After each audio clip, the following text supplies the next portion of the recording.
सिपाहियों, अगर दुश्मन कुछ सोचता है तो तुम उससे आगे का सोचोगे, खुफिया जगहों के बारे में सोचोगे जिनका शैतान भी ना सोच पाए। यहां जो भी आए उसकी तलाशी लोगे, बाजुओं को, बगलों को, कमरबंद को, टांगों को, जूतों को, हर जगह, टोपी को भी, पीछे भी, हर जगह। क्या समझ गए तुम लोग? चलो करके दिखाओ।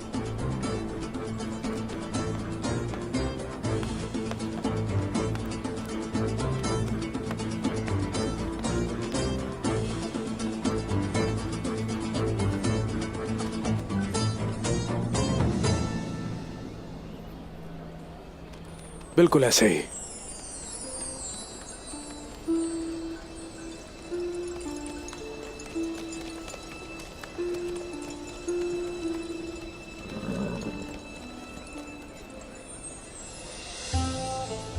जोया,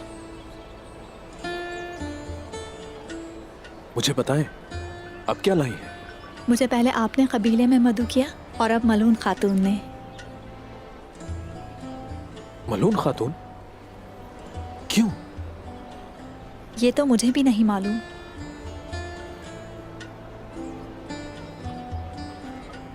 सिपाहियों,